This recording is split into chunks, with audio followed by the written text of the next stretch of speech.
So the fourth talk in this, or what fifth talk actually in the presentation this morning, or in the first session, is from David Baker at the University of Washington. As we were thinking about, people who are using the PDB to create new knowledge and new insights, David Baker obviously came right to the top of our list, the list for the organizers. And David will talk today about the coming of age of de novo protein design. So David, thanks for joining us.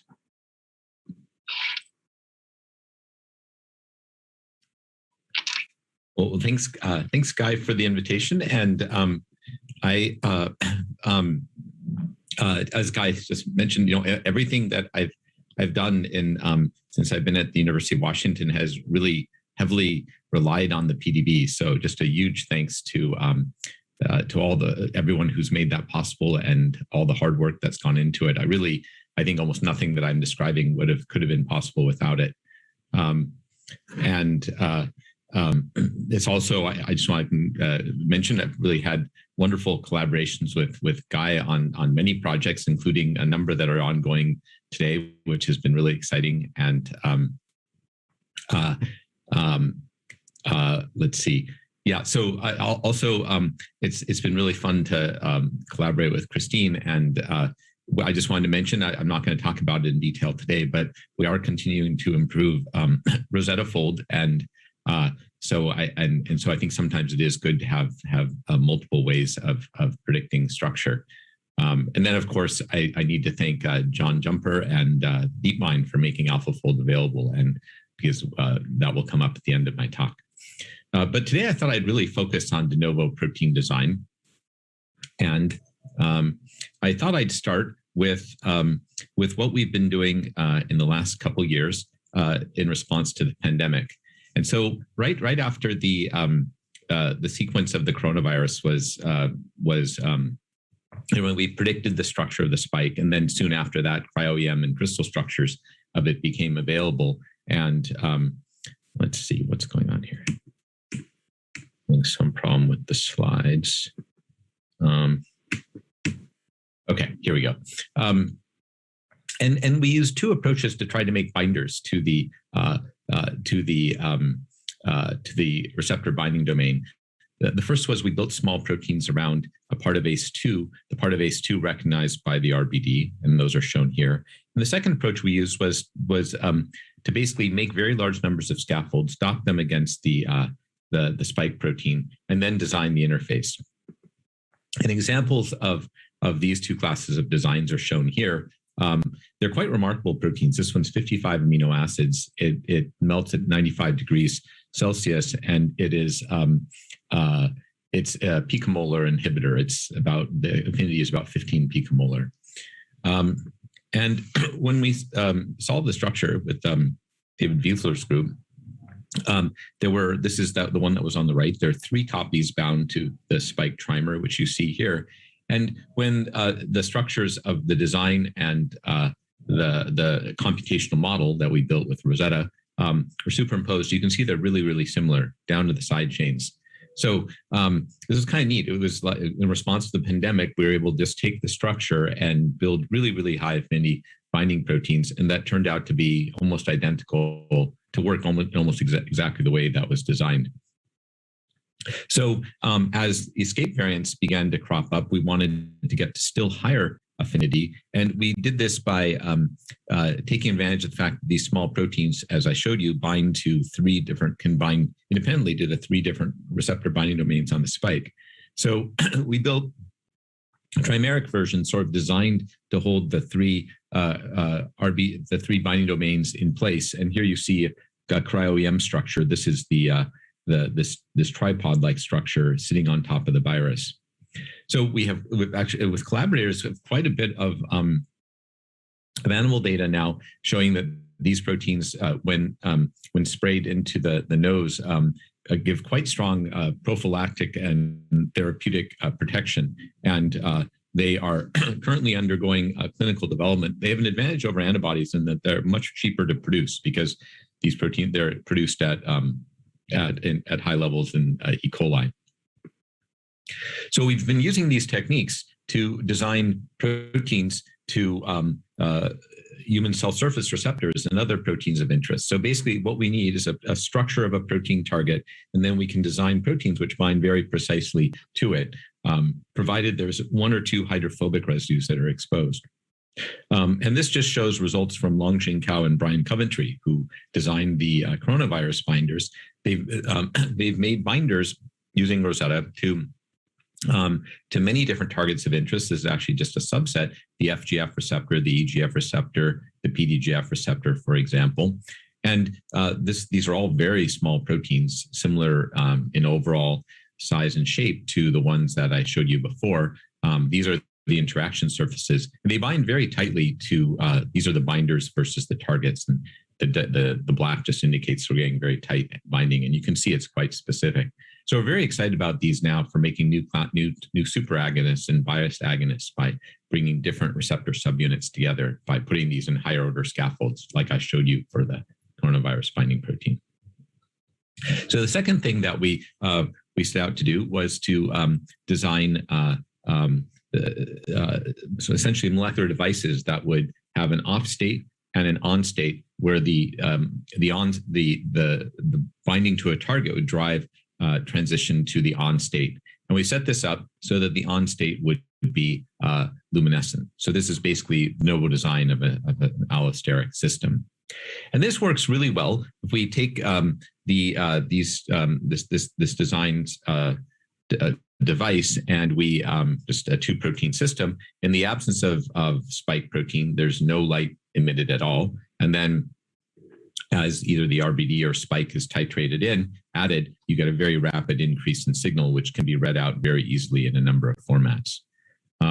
And we've been using this more recently to monitor response to vaccination, because these open and closed state are in equilibrium. So if an antibody, a sample containing an antibody which binds to the RBD is added, then it competes with the RBD and the sensor closes. And so this shows the amount of signal change in samples that are from people who have antibodies against the virus versus people who don't. And this works for both the wild type and Delta and the other variants. So we're hoping that this can get out in the world soon. We've used a similar sort of on-off switching design strategy for the related problem of distinguishing tumor cells from normal cells. And the problem with detecting tumor cells is that often they don't differ in any single marker on their surface from normal cells. You need to consider multiple markers. And in this case, we can target the components of this switching system independently to the 2 markers.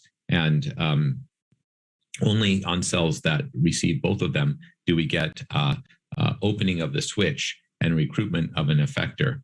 And this is illustrated here in the case of CAR T cells, where we have CAR T cells that recognize this motif that is exposed when the switch is thrown. And this is actually something a little bit more complicated. This is A and B, not C logic, where this component 3 is a healthy cell marker.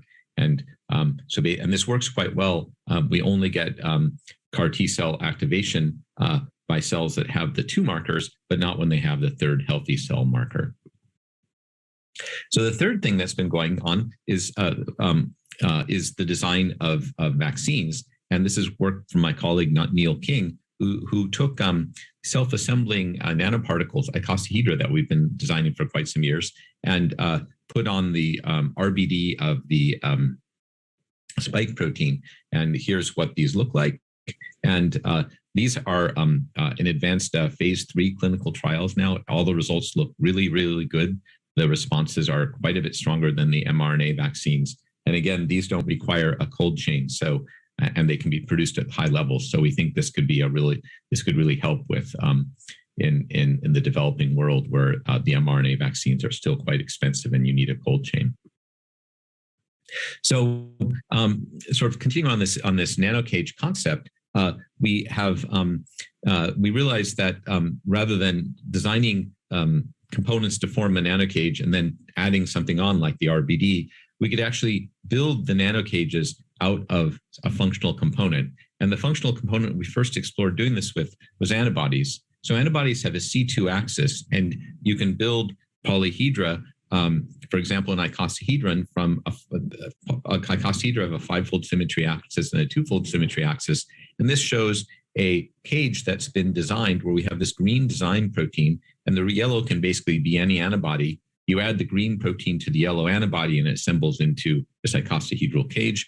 We have other design proteins like this green tetramer that will assemble antibodies into basically antibody cubes. And here's some of the other pictures, other designs we've made. And what's really neat about this is basically you can take any antibody, mix it with these, and you'll assemble this nanoparticle, and you can assemble different geometries. And what we find is that these assemblies have greatly potentiate the activity of the antibody. So this is an antibody against the death receptor that doesn't really do much in terms of cancer cell killing on its own. But when we put it in these when we assemble these higher order nanoparticles, we get we get potentiation of cell killing. And so this is really kind of a nice system now because you can rapidly test many different antibodies and many different formats with really no need for chemical modification. And I think many people have found that you can get all sorts of interesting activities from these different structures.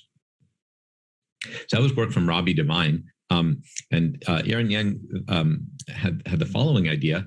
Here's that octahedral design made out of a designed tetramer and an antibody. And you can see that we've got the tetramer on the 4-fold axis, the antibody on the 2-fold axis, but the 3-fold axis is open.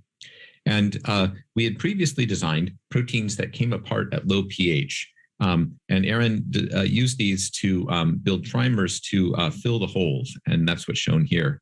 And this is a Cryoem structure now this is a 3-component assembly. One is an antibody, which can be an arbitrary antibody. Another is this 4-fold symmetric design protein. And the third is this 3-fold symmetric pH-dependent plug. And you can see these are the Cryoem structures. They come out virtually identical down to the design model around the 3, 4, and 2-fold axes. Here's where the antibody sits.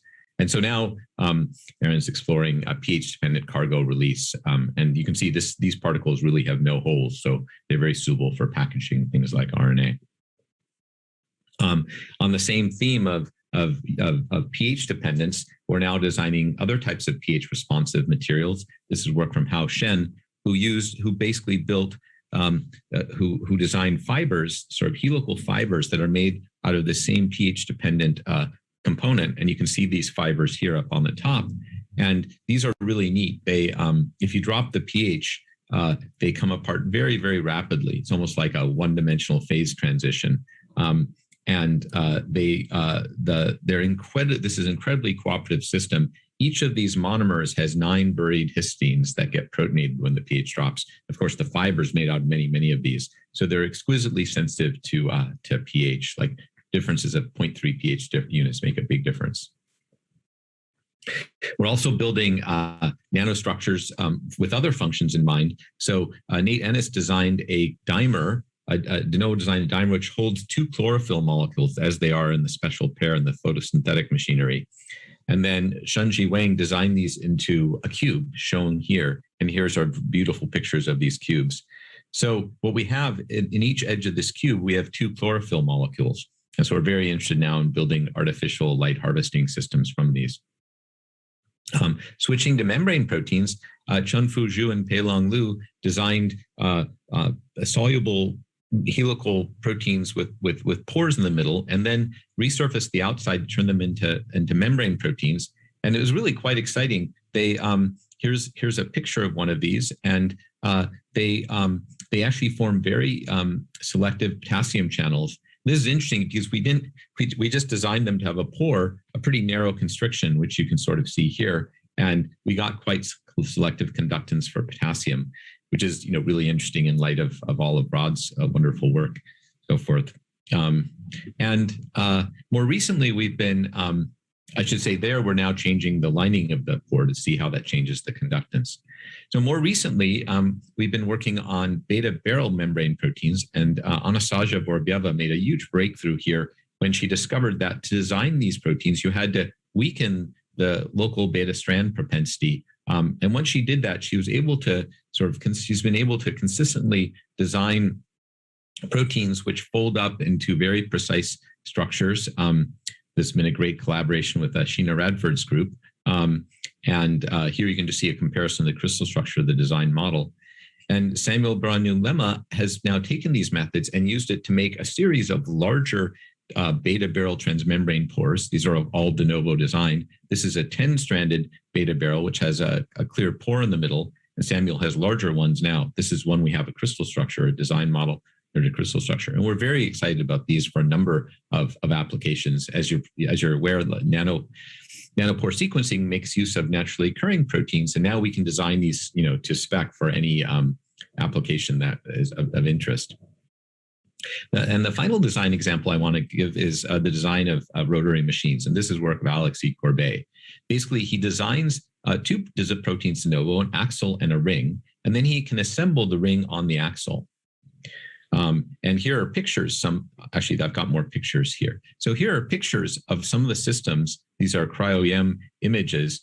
And he's got, what's interesting, he can control separately, because he's designing them separately, the symmetry of the axle and the symmetry of the ring. And so you can see there are cases where the symmetries match, the C3 axle and the C3 rotor. And in these cases, there are 3 distinct minima. In other cases, there's a mismatch. And we find that we get much more rugged energy landscapes when there's a mismatch and more sort of rotational jiggling around. I'm just going to focus in on this system, which actually has 2 rings on it, which Alexi has put arms on. And this one's nice because it's easier to, by EM classification analysis, we can see that this system actually forms 2 different rotational states, one where these arms are eclipsed and one where they're staggered. And so now we're trying to actually follow, we sort of see these static snapshots indicating that there's rotation. And now we're trying to follow this rotation using single molecule fluorescence. Okay, I want to say just a little bit about deep learning for structure prediction and design. As John told you, there's been, and as you know, there's been huge progress in networks that take amino acid sequences and produce structures. And we wanted to turn this around to use it to design proteins. And so the way we did this first was just take random amino acid sequences, feed them into the network. And of course, they're not predicted to form any particular structure at all. But then we could optimize the sequence to the point where the network was pretty confident it folded up, that the sequence would fold up into a structure. And this is, we did this initially with TR Rosetta. And here this is actually been a great collaboration with Guy Montaglione's group, who solved the structures, some of the structures I'm going to show you. So here at the beginning, we have a pretty featureless contact map. And then as we optimize the sequence of the Monte Carlo simulation, we get more and more defined contacts. And these correspond to these structures here. And here's a structure solved in Guy's group, and some crystal structures showing that these hallucinated proteins, we call them hallucinations because they're kind of like sort of images of cats that networks hallucinate, that are ideal, that look ideal, but actually aren't any actual cat. In the same way, these aren't any previously seen protein. And the final thing I wanted to comment on was just we've been using a combination of Rosetta fold and AlphaFold to systematically go through and build structures of the complexes which mediate the processes in the core eukaryotic proteome. And so we found that Rosetta fold so basically what we do is we take a proteome and we take all pairs of proteins, we make multiple sequence alignments where the homologs or the same species are lined up. We join them together, and we found, and there's a very large number of pairs. So because you have basically the square of the number of proteins in the organism. So we found that Rosetta fold, we could very, very quickly go through and distinguish those likely to bind from those not likely to bind. And then we found that AlphaFold actually produced more accurate structures of the models and could provide further discrimination. So that this tag team of Rosetta fold to AlphaFold turned out to be very effective. And this just shows you examples of the many new complexes. Some of these were experimentally shown to interact, but there was no structural information. Others, they weren't known to interact at all. And we just put up a preprint that sort of catalogs these, and it's been really fun. With many collaborators we've recruited, we've been interpreting the biological significance of these, and if people have that, we're very interested in collaborating. If there are complexes that you're interested, let me know, and certainly look in the paper to see if anything that you might be working on is there. So this just shows you pictures of a number of these complexes. And this is a particularly interesting one. This is a complex involved in GPI anchor synthesis. We noticed that we were getting pairwise interactions between many of the components of this complex. And then we actually were able to build simultaneously a model of the full 6-protein complex. This has been a really fun collaboration with Tamara Hendrickson, who's a world expert on this complex, who made this picture actually pointing out that there's a putative peptide substrate recognition channel, and really shows the power of these computational methods now, coupled with this sort of full proteome coevolution analysis to build models of quite complex structures. And we're working with Steve Burley and his colleagues to get these into the PDB model database as soon as possible. So again, the PDB made all this possible. Great thanks to everybody who's been involved there. The binder design work was done by Longjing Cao and Brian Coventry, and Ina's been doing a lot of the experimental work. The molecular switchers work by Alfredo Rubio, Andy Ye, and Jason Zhang. The antibody cages and plugs, Robbie Devine, Aaron Yang, and Andrew Borst solved the structure I showed you. The pH fibers is the work of Hao Shen. This artificial light harvesting system, work of Nate Ennist and Shunji Wang. The Novo design membrane proteins, Chunfu Zhu, Peilong Lu should be on here. Did the transmembrane ion channel work, and Anastasia Vorbieva and Samuel Lema doing the beta barrel design work. Alexei Courbet designed the molecular machines, and that's been a really great collaboration with Justin Coleman and Jesse Hansen doing the CryoEM. The protein structure designed by Deep Network Hallucination work is Ivan Anashanka, Sam Pollock, and Tomoka Chidyasuko, and again, Guy Montioni and his team, Teresa Ramanlot, for solving the structures. And then the protein complex prediction work by Ian Humphreys, Ming-Kyung Bak, who's really the star behind Rosetta Fold, Aditya Krishna Kirma, and Chen Kong, who has been a long time colleague, first as a postdoc, and now she has her own position at UT Southwestern. And we're now expanding these these protein complex determinations much more broadly. And then Tamara Hendrickson and the many other people have helped to interpret this data. It was really a community-wide experiment. And then, of course, John and DeepMind for making the code available. So I'd be happy to take any questions. Yeah, so thank you, David. We do have some questions in the chat here. I wanted to ask, in terms of the complexes, is it primarily being driven by evolutionary covariance data, as in some of your earlier papers, or is there learning going on about the interfaces? It's both, really. These models are actually pretty good with single sequences when they're designed proteins. So there are definitely reasons. It's not if there's a really strong physical signal for binding, then multiple sequences aren't. Coevolution isn't required, but in the general case, as you know, most interactions aren't that strong. I think it certainly helps, and the more sequences, the better. And that's why I started with sort of simple eukaryote like yeast. So it's not. So I'd say it's really a mix of the two. It's kind of, yeah. So then another question here is, I think this really relates to the hallucination project from Rakam Roy. Will it be possible to tackle the design of small scaffolds around a set of reactive substrates? Yeah, it is. And actually, we're working on that right now to design enzymes using this. So basically, to guide the hallucination process to create functional sites. So that's one of the things that we're very excited about. Carol Burka asks, in the case of the RBD, the peptide binder, and I guess this is also true for the display on the nanobody, how do you overcome the glycosylation shield of the spike protein? Yeah, well, that's a good question. And we just designed binders that don't overlap with glycans. This has been a longstanding challenge for us for influenza, these group 2 influenza viruses. have a lot of additional glycosylation sites. But it's basically a matter of choosing sites and footprints on the virus surface that where glycans don't obstruct binding.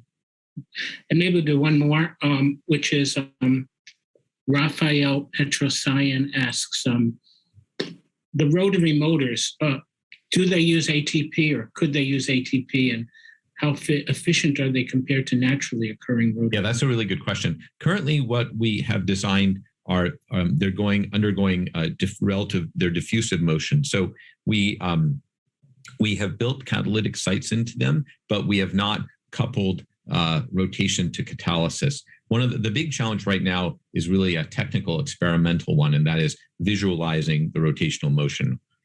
So the actual building of the coupling between sort of the chemical bond hydrolysis and work and rotational motion, that's something that we're currently working on. Well, that was really beautiful, David, and a great example of, one of the leading examples of what you can take from the PDB and use to do science and engineering with. So that was great. So we're going to take about a 10-minute break now. We're going to start again we'll start right at 1 o'clock. So we'll stop here for 10 minutes. Thank you, David. Thanks.